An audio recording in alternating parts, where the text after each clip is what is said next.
Hey there. Today we're going to look at how to compress PDF file size without losing quality. So let's get started. First, open any web browser and go to a search engine.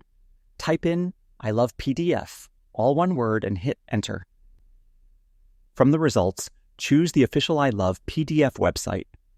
Once you're on the homepage, look for the Compress PDF tool and click it. Now tap on Select PDF Files.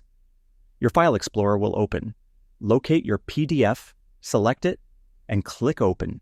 Once uploaded, you'll see 3 compression levels: Extreme, Recommended, and Less. Try the recommended first. If that's not enough, use the Extreme option. Then click on Compress PDF.